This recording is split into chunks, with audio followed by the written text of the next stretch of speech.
Sëy mi nga xam ne dañ ko jàpp fan yi ba mu bawoo Espagne wàcc ci aéroport bi ñu duppee Blaise Diagne ñu ne ko tiib téye ko moom nag da daan layal ak a jàppale ñi nga xam ne ay sénégalais lañ ci nekk ci wàllu bitim réew jafe-jafe ni jonkanteel am ay kàddu yu mu yëkkati woon nag ci ñiy tukki di dem ci géej gi nag ak koppar yi ci génnoon ak ndimmal laag yu demee noonu ak na mu ko waxee woon ban ko jàppee ba léegi nag ki koy layal met Assane Dioma Ndiaye nee na mi ngi ci tribunal bu Dakar bi ba léegi itam ci kaaf bi foofule néeg yooyu ñu leen di dugal waaye nag moom dañuy wérut tey dañ ko bëgg rek daal gën a doye dal met Assane Dioma Ndiaye ci téléphone El Hadj Malick Ndiaye. waaw moom dès le départ dafa am naqaru xol bu mag parce que d'abord nee na moom sax bu doon dem ci police ak commissariat pour légaliser la yaakaarul woon ne dund bi mu dund ba egsi fii duñ ko indil procédure yu mel ni ku rey nit wala ku def loo xam ne jéey joo xam ne mun nañ ko gëm-gëmle ak crime li mu nekkoon rek mooy bàyyi njabootam ñëw Sénégal parce que am na xam-xam ci mbiru émigration clandestine jàpp ne war na ci mën a jàppale réewam boobu ba léegi di ci agir de façon bénévole nee na nag ci kaw loolu bu fekkee réewam amul luñ koy fayee lu dul toroxal ko ak di ko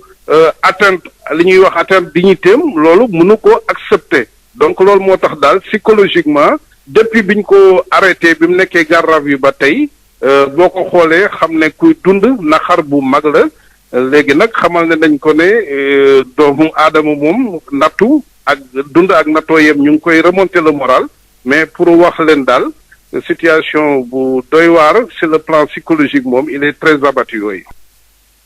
maanaam ci xelam ak xalaatam daal am na lu ko naqari lool ndax xëy na mbettaange ak téye gu ñu ko téye fi mu toll nii ci tribunal bi maanaam ci wàllu loxoy yoon. bisu tey bi xaymaati nañu nattati nañu itam tawat ji waxoon naa ci suba ne caxat la goo xam ne gi day law di am ñi muy féqatal nag fi mu toll nii doy na waar am na fukk ñu faatu téeméer ak juróom-ñett fukk ak téeméer ak juróom-benn fukk ak juróom-ñett yoo xam ne wax nañu yees ñooñ wopp ji moom arawtiku na leen téeméer yaak fukk ak ñeent bu nu xaymaa wàllante ci biir askan wi la ñeent fukk yaak juróom-ñaar ak noo nekk ci tar ak xatar jamono yi nu toll docteur Mamadou Ndiaye. ci junni ak ñeent téeméer ak ñeent fukk ak ñett test yi ñu def téeméer ak juróom-benn fukk ak juróom-ñett ñoo ci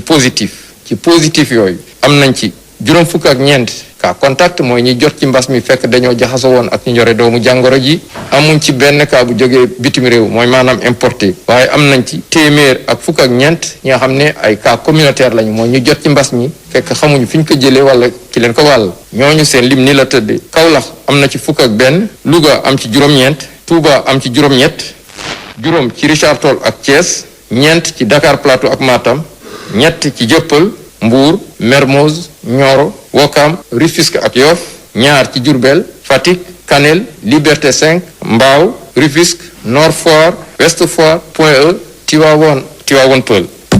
benn ci Amitié 1 ci Castor Cité Batrin Dagana Derklé Diofior Gueule Tapée HLM 5 HLM Grand Yoff Keur Massar Kolda Linguère Mamel Mariste Médina Ngor Waguñaay Oussouye Parcelles Assainies Podor Saint-Louis Sangalkam Sokone Thilogne ak Yeumbeul téeméer ak fukk ak juróom-ñaar si malade yu entré woon hôpital wér nañu bés ni ki tey dinañu génn bu si yàlla ànde ñeent fukk ak juróom-ñaari malade ñoo nekk réanimation fukki malade ñàkk seen bakkan bésu démb altine fukki fan ak juróom-ñett ci weeru janvier bi ñu nekk ñeneen ñi des hôpital ñu ngi am tan ci bésu tey dalee ko ci kaa bu njëkk ba Sénégal wëññi na ñaar fukki junni ak ñett téeméer ak juróom-ñeent fukk ak ñaar ci ñi nga xam ne jot nañ ci doomu jàngoro ji ci ñooñu fukki junni ak juróom-ñeent ak juróomi téeméer ak fanweer ak benn wér nañ si juróomi téeméer ak fanweer ak juróom-benn ñoo ñàkk seen bakkan mu des ñetti junni ak ñetti téeméer ak ñaar fukk ak ñeent si lalu hôpital yi wala ci loxo docteur yi. hôpital yi wala ci loxo docteur yi xeex bi ñuy xeex Covid bi tax na itam couvre-feu bi fi newoon moom dañ ko daal di feddaliyaat maanaam daanaka juróom-ñetti fan yoo xam ne toftalaat nañ ko ci mbir yi maanaam bu 9h 21h jotee ci guddi gi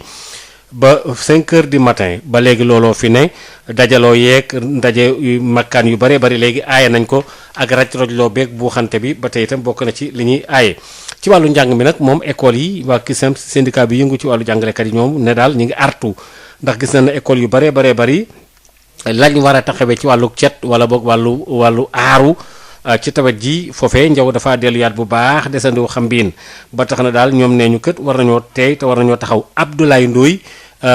Ndoye fi nu toll ni bu Cusems moom jokkoo na ci ak Mame Diarra Da Silva. tournée dañuy demoon ci gox yu bëri visiter école yi ñu ngi jógee ci Nioro kër Maba Taïba Niassène ñu ngi jógee kër Madiabel Nioro Dingiraay Ndofane mu am beneen délégation bu dem Fouta dem ay Dimat Dareji ay Relaaw fu ne ñu dugg fa mais li ñu gis daal bi ci bëri mooy protocole sanitaire mooy téere boo xam ne moom la ñu wax te ñu war ko respecté lu ci bëri respecté wuñu ko te ñu ne élève bu ne dañ ko war a jox ñetti masque jàngalekat bu ne ñetti masque personnel administratif bu ne ñetti masque loolu amu fa am na école yoo xam ne masque yi sax soluñu ko dañu ne na élèves yi sol masque mais masque yi soluñu ko nañu fexe aussi geste barrière yi ñu respecté ko maanaam ñu fexe bañ a jaxasoo mais loolu amu fa parce que période bu ñu ne ni période relâchement dañu ne tamit lu ñuy jaay foofu lekk yi ñuy jaay ci biir école bi ñu fexe di ko saytu di ko xool ñan ñoo koy saytu ñan ñoo koy xool loolu amul parce que protocole bu njëkk bi dañu ne bu kenn jaay lekk ci biir école mais bii dañu ne nañ ko saytu nañ ko xool nañ ko contrôler beneen bi dañu ne aussi nañu fexe toilettes yi ñu koy nettoyer 2 fois ci bés bi mais loolu amul salle des profs ñu koy nettoyer même loke buntu yi rampe d'escalier yëpp dañoo war a jël éponge ak solution chlorée di ko nettoyer pour désinfecter lépp mais loolu aussi gisuñu ko lu ñu gis daal mooy relâchement total masque yi soluñu ko gestes barrières yi respecté wuñu ko lu ñu gis mooy hygiène bi amut ci école yu bari beneen bi mooy am na école yoo xam ne ndox sax amu fa te protocole bi def ne école bu amul ndox wala amul réserve ndox dañ ko war a tëj kon nag tey jii ñun loolu lañ gis moo tax ñuy artu nguur gi ñu ne kon nag comme ñoom ñoo jëloon décision ubbi école bi ne dispositif yëpp sanitaire dinañ fexe mu mat nañu fexe ñu matal ko parce que nag école da di foo xam ne ay tout tànk ñoo fay nekk te 4 millions xale bu ñu fa dajee ak presque 100 000 enseignants ñooñu bu fa feebar bu duggee musiba lay am. loolu ñoo ko déggandoo kooku di waa Cusems di Abdoulaye Ndoye ñu dem ba Ndar université Gaston Berger moom donga ya fa nekk daal ñoom fii nu toll ni nee ñu boo deful ndànk sax yoon wi dem beeg dikk bi dañ ko naan rakk rek sa sakk ko ñàkk ko ba wutal ko ab géppën ndax daal ñoom nee ñu nañu leen fay fi saa si seen ay bursu ndax ñu mën a dem ci banque yéen ko war a fan mën a dem loolee nekk lu jàppandal ci ñoom Yves Tendeng. Maodo Faye ni nga waxee noonu la daanaka tey ji ci suba lañu daal di xamle lu ni mel ginnaaw bi ñu doon janook taskatu xabaar yi ñoom ñi lay di ndongo yu daara ji kawe gi di Gaston Berger li ñu xamle moo di rek doy na jafe-jafe yi ñuy jànkoonteel ci wàllum yéexaayu jot si seen i bourse ndaxte rek xamle nañu ne yooyu lay jafe-jafe moo waroon sax ci ay maanaam ñaari at yu ñu génn ci atum 2018 kii di seen i xarit di Mouhamadou Fallou Sène ñu daal di ko faat ci biir daara ji kawe googule di Gaston Berger tax na rek tey jii ñuy nakkarlu ginnaaw bi nga xamante ne ba tey jii ci fukki fan ak juróom-ñeent ci weeru janvier bi la daanaka ñu bëri jotaguñu seeni bourse muy mbir bu ñuy daal di xam ne doy na ndaxte ñoom li ñuy dànkaafu moo di rek ne bu mbir mi wëyee ñoom daañu yëngalaat ci kaw ñu daal di rek wàcc ci kaw route nationale bi numéro 2 bi bu ko defee rek ñu baare ko wane fa seeni nakkar waaye balaa boobu ñoom nee nañu jël nañu en tout cas yoonu waxtaan ndaxte rek jot nañu avisé ki nga xam te ne moom mooy seeni kilifa di recteur bi waaye tamit ki nga xam te ne moom mooy préfet bu département bi ci yooyu lay jafe-jafe ñuy jànkoonteel jamono ji nag ñoom li ñuy xam ne moom rek tey jii dañoo jànkoonteel ak taskatu xabaar yi waaye nag dañoo janoo taskatu xabaar yi waaye nag beneen yoon daanaka ñoom daañu wane seen bopp baare route nationale bi te su boobaa ay jafe-jafe la nar a indil douane gi bokk na it si lu ñuy jàmbat moo di rek li ñuy ñaax mooy waa ñi nga xam ne ñoom ñooy Ecobank muy structure ba nga xam ne moo leen di fay seen i bourse ñoom ñu ngi nakkarlu seen i doxalin nee nañu ñooñu ne daanaka doxalinu cuune la ndaxte rek saa su ne ñoom dañuy yëkkati sol seen daal dem ba ville ci Ecobank bi nga xam ne moo nekk ci île bi waaye bu ñu fa eggee ñooñu ne dañuy leen di daal di rek ne du ñu wax ak ñoom ba tax na ñoom tey ñu ngi naqaru loolu ba tax na ñuy ñaax waa Ecobank ñu yebal leen ci lu mu gën a gaawee benn agent ba xam te ne dina nekk foofule ca université Gaston Berger bu ko defee rek seen i revendication ñu mën di ko indi ay saafara ci nu mu gën a gaawe loolu mooy en tout cas li ñu mën a jàpp ci rencontre bi nga xamante ne ndongo yi daara ji kawe gi di Gaston Berger amal nañ ko tey ci suba foofule ci biir daara joojule ñuy xam ne seen i jafe-jafe yi ñuy jànkoonteel tey gi te njiitu réew mi di président Macky Sall diggoon leen ne yooyu la jafe-jafe dina jeex ëllëg ci ëllëgu faatu bu kii di Mouhamadou Fallou Sène ne ci juróomi fan ci weer bu nekk ñoom balaa ñu ciy jot ñoom daañu jot seen i bourse waaye tey ñi ñoom gis nañ ni daal loolu le dara amu ci ba tax ne rek ñuy dànkaafu autorités yi di wax ne daal bu mbir mi saafarawle ñoom daañu yëngalaat Mouhamadou Maodo loolu lañ mën a jàpp daal ci boobule ndaje mu nekkoon seen natango Yves Tendeng fii ci Saint-Louis pour Sud FM. jërëjëf Yves Tendeng ci wàllu dialogue politique bi fii nu toll nii am na ñoo xam ne ñii maanaam ak cabinet bi nga xam ne moom lañu ko dénk mu di ERA ñoom validé nañu ak daal gaa ñi experts yi ñi seen xam-xam màcc ci wàllu càmbaraat fichier bu baax a baax am na ci ñeent ñooñu defe naa ne nee ñu jent ñoo xam daal maanaam la ñoom sax war nañoo tàmbali seenub liggéey xëy na feek weer wi di jeex ak yu demee noonu ndax daal liggéey bi mën a dox ay experts nañ nag gannaaw ba nga xamee ne cabinet ba di ERA ca ñooñee la ñu jëlee nit ñooñee coordonnateur bi nekk ci wàllu mbir yi dialogue politique bi la ci aju Saliou Sarr moom ci boppam sax moom la ñuy daal di dalal léegi fi mu toll nii ci catal xabaar yi gannaaw waxtaanam ak El Hadj Malick Ndiaye ci fànn boobu. donc waxtaan nañu ba juboo si comité de suivi bi ñëpp d'accord nañu ba tànn nañ leen. léegi nag dañ leen wala woo pour ñu ñëw dajeek ñun comité de suivi bi pour ñu waxtaan ak ñoom. pour xam kañ la ñuy tàmbali audit bi mais yaakaar naa ni daal audit bi léegi comme tàmm nañu am nañu experts yi dootul yàgg yaakaar naa ne daal fii ak si sama xalaat fii ak weer wi di maanaam ñu jëm février début février ragal naa ni audit bi mën naa tàmbali te bu tàmbalee lu mu bari ñeenti weer lay doon. waaw ndax loolu dina am njeexital ci wàllu élection yi dëgmal si audit beeg ñeenti weer yi mu war a doon dina am njeexital. waaw dana si am njeexital et dama yaakaar ni man sama wàllu bopp waxtaanuñu si comité de suivi bi waxtaanuñu même si opposition waxtaanuñu kañ la élection yi di démarrer man daal li ma jàppali bu fekkee ni démarrer noonu audit bi mois de février bii mu ñu def lu mu même bu guddee ba guddi ñeenti weer mën na noo def élection locale yi balaa at may jeex donc à 2021 bi donc élection locale yi mën na nekk comme ni ñu ko waxee woon ci commission politique bi ñu def élection locale yi 2021. waaw ndax yaakaar nga ni yëpp dina mën a yemb bañ door audit bi ci weeru février bi nga wax ndax loolu war naa mën a nekk. mën naa nekk ndax li ci gënoon a jafe moo doon donc tànn ñi war a def audit bi. experts yi war def audit bi def nañ ko yàlla suturaal nañu. bi ñu defee appel d'offre bi. candidat yi nga xam ne nii ñoom ñoo wax ni mën nañ ko def. joxe seen ay références seen ay CV. yàlla suturaal nañu. am nañu ñeenti nit yi nga xam ne ni moom la ñu bëggoon. kon nag El Hadj Malick ñoo ko déggandoo kooku ci la ñuy daal di suubu ci wàllu tàggat yaram.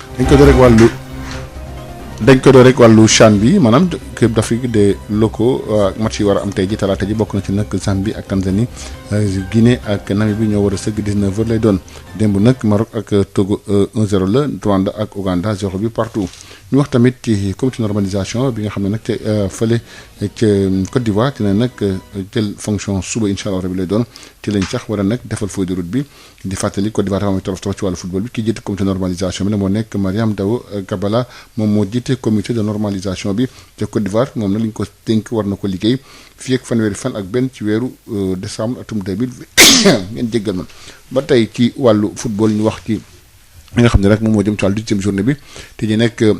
am na ci talaata ji nag West Ham ak West Bromwich Leicester ak Chelsea suba incha allah Leeds United Southampton Fulham ak United jeudi nag mu am Liverpool ak Burnley H Maodo. jërëjëf El Hadj Malick Ndiaye benn waxtu moo dem ba feggoog luy tolloog fukki minute ak juróom-benn ñu dem ci wàllu yëglekaay yi fi mu toll nii tamit kon nag wala boog ñu dem ci ki ñuy dalal mu di kii nga xam ne moo di Saliou Sarr mi nga xam ne waxtaan na léegi ak El Hadj Malick Ndiaye ci wàllu rek lépp loo xam ne aju na ci li nga xam ne moo jëm ci dialogue politique bi ak experts yi nga xam ne jot nañ leen sax jot a tànn ak yooyu ak cabinet bi ñu duppee ERA ñu teewul.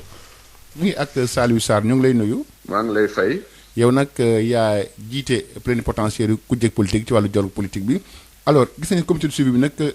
dëggal na ñeenti expert lu jëm nag. cabinet ERA dañ ko jëloon pour mu nekk mu maanaam mu lancer ñu appel d'offre bi jot maanaam ñi bëgg a nekk candidat pour def audit bi indil ñu ko ñun comité de suivi bi en fonction li nga xam ne ni moom la ñu defaroon te ñu tuddee ko terme de référence ñu xool ndax experts yooyu ñu proposé dëppoo na ak li nga xam ne ni moom la ñu bëggoon loolu nag bi ñu ko xoolee càmbar ko ay yooni yoon lu tolloog 2 ba 3 réunion gis nañ ni maanaam mujj nañu d'accord si ñeenti experts yooyu ñu waroon jël si wàllu audit bi donc kenn ki juriste lay doon nekk chef de mission bi am na kenn koo xam ne nii xam-xamam mi ngi màcc si affaire informatique keneen ki si biométrie keneen ki si démographie donc waxtaan nañu ba juboo si comité de suivi bi ñëpp d'accord nañu ba tànn nañ leen léegi nag dañ leen wala woo pour ñu ñëw dajeek ñun comité de suivi bi pour ñu waxtaan ak ñoom pour xam kañ la ñuy tàmbali audit bi mais yaakaar na ni daal audit bi léegi comme tàmm nañu am nañu experts yi dootul yàgg yaakaar naa ne daal fii ak si sama xalaat fii ak weer wi di maanaam ñu jëm début février ragal naa ni audit bi mën naa tàmbali te bu tàmbalee lu mu bari ñeenti weer lay doon. waaw ndax loolu dina am njeexital ci wàllu élection yi dëgmal si audit beeg ñeenti weer yi mu war a doon dina am njeexital. waaw dana si am njeexital et dama yaakaar ni man sama wàllu bopp waxtaanuñu si comité de suivi bi waxtaanuñu même si opposition waxtaanuñu kañ la élection yi di démarrer man daal li ma jàppali bu fekkee ni démarrer nañu audit bi mois de février bii mu ñu def lu mu même bu guddee ba guddi ñeenti weer mën na noo def élection locale yi balaa at may jeex donc à 2021 donc élection locale yi mën na nekk comme ni ñu ko waxee woon ci commission politique bi ñu def élection locale yi 2021. waaw ndax yaakaar nga ni yëpp dina mën a yemb bañ door audit bi ci weeru février bi nga wax ndax loolu war naa mën a nekk. mën naa nekk kay mën naa nekk ndax li ci gënoon a jafe moo doon donc tànn ñi war a def audit bi experts yi war def audit bi def nañ ko yàlla suturaal nañu bi ñu defee appel d'offre bi candidat yi nga xam ne nii ñoom ñoo wax ni mën nañ ko def joxe seen ay référence seen ay CV yàlla suturaal nañu am nañu 4 nit yi nga xam ne ni moom la ñu bëggoon léegi daanaka comme am nañ ko li ci des li mooy woo leen pour waxtaan ak ñoom pour dëggal loolu audit bi tàmbali te bu audit bi tàmbalee rek yaakaar nañ ni élection yi effectivement li ci topp li moo doon bu ñu joxee résultat audit yi après ay inscription yu bees mooy amaat après lu ministère intérieur di def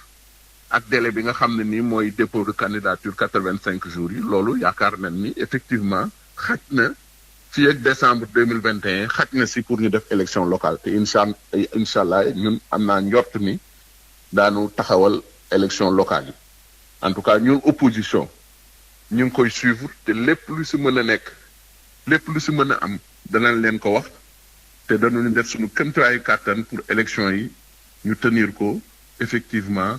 fin 2021 pour mu bañati am report parce que li si amoon importance lu ñu laajoon moo doon duñu bëgg def audit avant élection audit yi boo amee leneen mënul téye ñu bañ a def élection yi. Saliou Sarr ñoo ngi sant di la gërëm bu baax a baax a baax. jërëjëf. Sénégal ku ne dégg na DSL plomberie et sanitaire kër gi nga xam ni moom moo leen indil gamme bi gën a yaatu ci wàllu accessoire plomberie lépp loo yittewoo ci accessoire plomberie yépp wàcc si na DSL loo bëgg ci PVC pression galva PEX ak diamètre boo bëgg na pour seeni adduction d'eau DSL plomberie et sanitaire daf leen di fournir lépp lu ngeen soxla DSL plomberie et sanitaire di représentant wu marque bi di Pimtas fii ci Sénégal Pimtas spécialisé en plomberie mbokk yi dañ leen di assurer qualité produits sanitaires yi di lavabo chaises anglaises baignoire ak bépp accessoire douche lépp lu ouvrier di soxla industriel di ko soxla képp kuy agriculteur jëflanteel ak DSL dañ leen di gunge ak marque bii di nga xam ne moom moo di Inco nag loo ci bëgg ci visseuse perceuse scie sauteuse groupe électrogène batterie rechargeable DSL électricité DSL plomberie DSL sanitaire sanitaire, votre satisfaction notre priorité. kon nag mbokk yi mu ngir nga jot leen 33 822 75 45 wala 33 823 31 15 wala 33 957 76 96.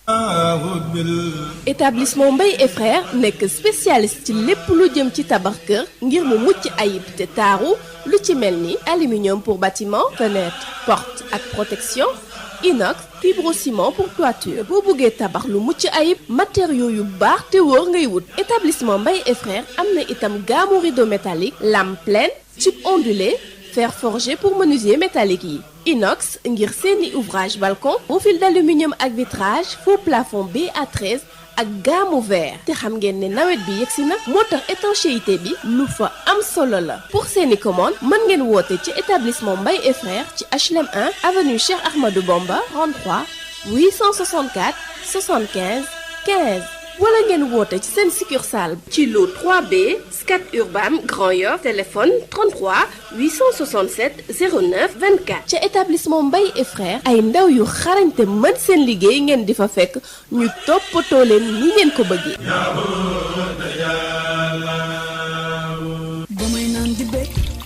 dara gën a neex saa bu may naan sama boisson punch ay goût yu bees neex lool ak parfum yu bari orange ananas pomme mangue coco limonade ak cola punch cafka bii fi ci sànno moo mën ci xew seen boisson punch moo leen di may li ci yéenekaay.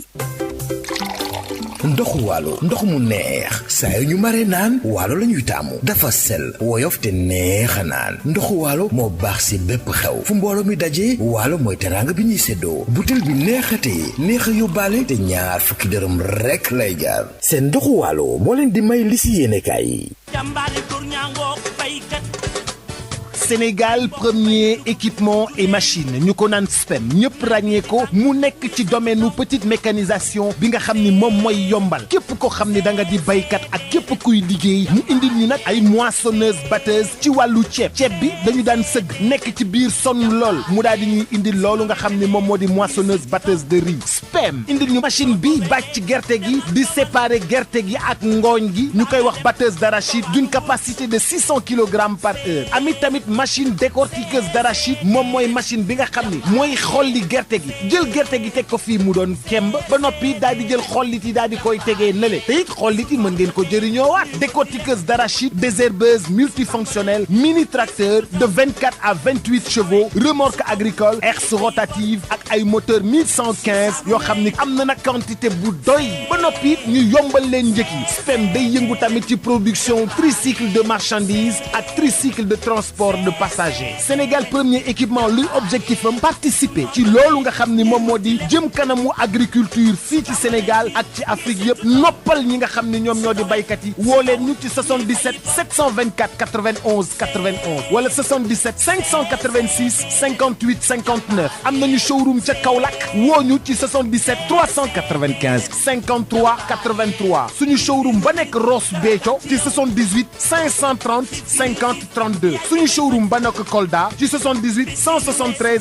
03 84 wala 77 053 65 78 machallah Sénégal premier équipement et machine. DSL plomberie et sanitaire les établissements Mbaye et frères seen boisson punch ndox mu sell mi di waalo ak SPEM Sénégal premier équipement et machine ñoo leen di may seen revue de presse.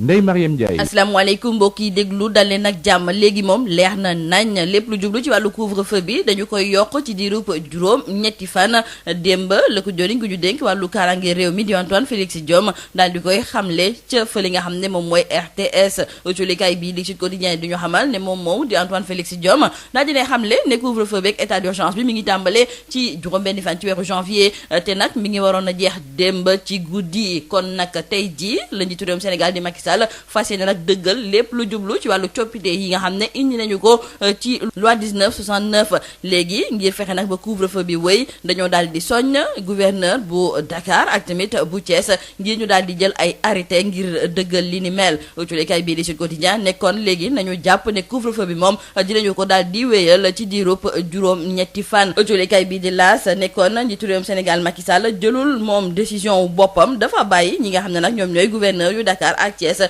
daal di jël li ni mel wanteew colikaay bi di réew mi quotidien dafa mel ni daal ni mbir yi leeru ci seen i bopp ndaxte ñoom dañoo gis daal ni am na pëccxoo cafouillage juridique bu am ci wàll gi ni mel te dafa mel ni nag ne kii di maître Ousmane Seye ma ngi koy dëggal ndaxte moom daal di ne gis ne gouverneur yu Dakar ak yu Thiès seen i arrêté yi nga xam ne nag dañu koo jël jëmale ko ci wàllu couvre-feu bi mënuñu kaa dëggal tant que njiitu réew mi xaatimul lépp lu jublu ci wàllu loi bu bees bi loolu nag moom moo tax ba maître Ousmane Seye di xamle ci biir colikaay bii di 24 heures nekkoon décision yooyu méngoowul ak suñu wàllu constitution te it ma ngay soññ ñi nga xam ne ñoom ñoo ñu jiitee ngir ñu daal di respecter lépp lu jublu ci àq ak yelleefu nit ñi ak tamit wàllu constitution bi colikaay bii di Vox Populi moom it daal di ne gis ne démb joriñ gu ñu dénk wàllu kaaraange réew mi moom dafa mel ni ne dafa réer ak tamit ci diwaanu Thiès jaaru ci yoon ndaxte assemblée nationale dëggalu ko rax ci dolli sax loi bu bees bi njiitu réew mi ba léegi promulgué wu ko kon kay ñi nga xam ne ñoom ñooy gouverneur yi mënuñoo jël benn décision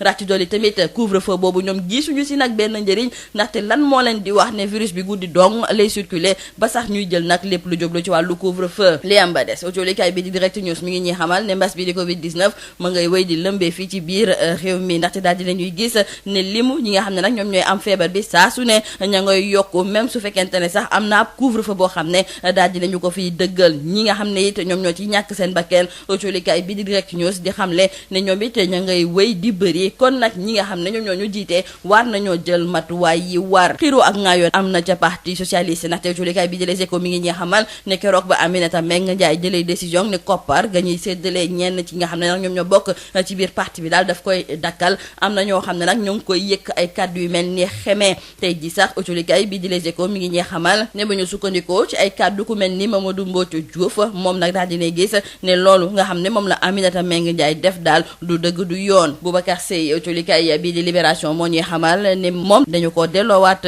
kaso dina jàkkaarloowaat tey ji ak procureur wante suñu naataango yi di ñu xamal ne ministère public dafa bëgg sax ubbi lu ñuy tuddee information judiciaire te tey jii la ñu fas yéene tànn kan moo nar a nekk magistrat instructeur bi ñii di ay avocat wu Boubacar Seye daal di gis ne noonu nga xam ne nag noonu la ministère public di doxalee lañ ca bëgg lenn la moom mooy tëj gémmiñu seen client bi te ñoom duñu ko nangu tey duñu ko nangu ëllëg soxna yi njiitu réew mi di Marième Faye Sall démb mi ngi doon waxtaan ak suñu naataango yu nekk ca RTS autolikaay bi di Les Échos ne dafa mel ni nag ne Marième Faye Sall dafa bëggoon a wax ndaxte moom daal di ne xamle ne juróom-ñetti at ñi nii daal munul woon yëkkati ay kàddoom ndaxte buggul woon gêner njiitu réew mi moom la ñu fal kon moom moo war a wax loolu nag moom moo taxoon moom mu noppi woon Marième Faye Sall démb ci waxtaan gi mu seq ak suñu natango yi ñëwaat na ci benn rumeur luñ doon ruumanaat jëmale ko ci moom di xam ne daal ne dafa tàggalikoo ak sagoom mu daal di xamle ne li ni mel sax moom ak sénégalais yëpp ko yëgandoo wante li am ba des moom mooy ne mi ngi sant yàlla te it mi ngi ñaan mbas bii nga xam ne nag moom mooy covid 19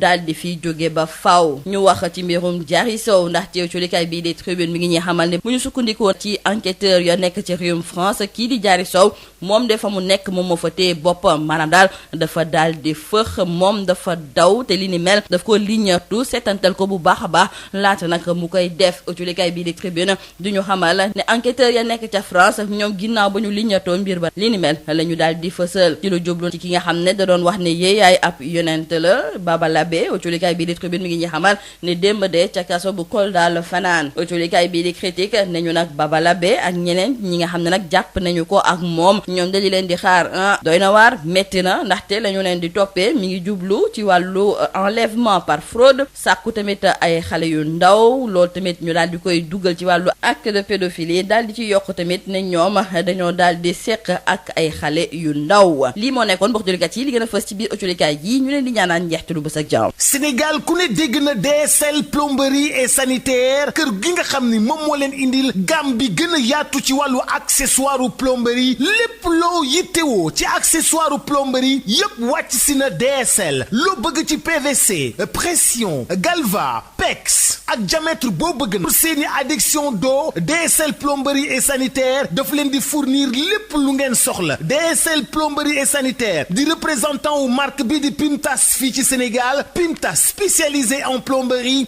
mbokk yi dañ leen di assurer qualité produits sanitaires yi di lavabo chaises anglaises baignoire ak bépp accessoire douche lépp lu ouvrier di soxla industriel di ko soxla képp kuy agriculteur jëflanteel ak DSL dañ leen di gunge ak marque bii di nga xam ne moom moo di Inco nag loo ci bëgg ci visseuse perceuse scie sauteuse groupe électrogène batterie rechargeable DSL électricité DSL plomberie DSL sanitaire votre satisfaction notre priorité kon nag mbokk yi mu ngir nga jot leen 33 822 75 45 wala 33 823 31 15 wala 33 957 76 96. établissement Mbaye et frères nekk spécialiste ci lépp lu jëm ci tabax kër ngir mu mucc ayib te taaru lu ci mel ni aluminium pour bâtiment fenêtre porte ak protection inox fibrociment pour toiture boo bëggee tabax lu mucc ayib matériaux yu baax te wóor ngay wut établissement Mbaye et frères am na itam gamme rideau métallique lame pleine tube ondulé fer forgé pour menuisier métallique yi inox ngir seeni ouvrage balcon profil d'aluminium ak vitrage faux plafond BA13 ak gamme verre te xam ngeen ne nawet bi yegsi na moo tax étanchéité bi lu fa am solo la pour seeni commande mën ngeen woote ci établissement Mbaye et frères ci HLM 1 avenue Cheikh Ahmadou Bamba 33 864 75 15 wala ngeen woote ci seen succursale ci lot 3B Scat Urbam Grand Yoff téléphone 33 867 09 24 ca établissement Mbaye et frères ay ndaw yu xarañte mën seen liggéey ngeen di fa fekk ñu toppatoo leen ni ngeen ko bëggee.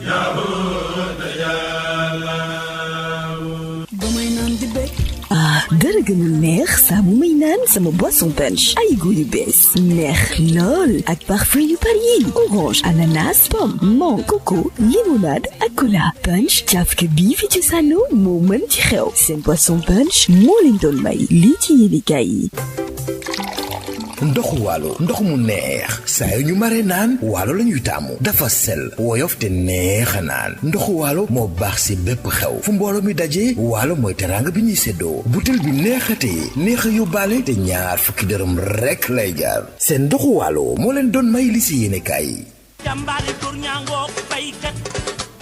Sénégal premier équipement et machine ñu ko naan SPEM ñëpp ràññee ko mu nekk ci domaine nu petite mécanisation bi nga xam ni moom mooy yombal képp ko xam ni da nga di baykat ak képp kuy liggéey mu indil ñu nag ay moissonneuse batteuse ci wàllu ceeb bi dañu daan sëgg nekk ci biir sonn lool mu daal di ñuy indil loolu nga xam ni moom moo di moissonneuse batteuse de riz SPEM indil ñu machine bi bàcc gerte gi di séparer gerte gi ak ngooñ gi ñu koy wax batteuse d'arachide d'une capacité de 600 kilogrammes par heure amit tamit machine décortiqueuse d'arachide moom mooy machine bi nga xam ni mooy xolli gerte gi jël gerte gi teg ko fii mu doon kemb ba noppi daal di jël xollit yi daal di koy tegee nële te it xollit yi mën ngeen ko jëriñoowaat décortiqueuse d'arachide désherbeuse multifonctionnelle mini tracteur de 24 à 28 chevaux remorque agricole herse rotative ak ay moteur 1115 yoo xam ni am na nag quantité bu doy ba noppi ñu yombal leen njëkk yi SPEM day yëngu tamit ci production tricycle de marchandises ak tricycle de transport de passagers Sénégal premier équipement luy objectif am participer ci loolu nga xam ni moom moo di jëm kanamu agriculture fii ci Sénégal ak ci Afrique yëpp noppal ñi nga xam ni ñoom ñoo di baykat yi woo leen ñu ci 77 724 91 91 wala 77 586 58 59 am nañu showroom ca Kaolack woo ñu ci 77 395 53 83 suñu showroom ba nekk Ross Béthio ci 78 530 50 32 suñu showroom ba nekk Kolda ci 78 173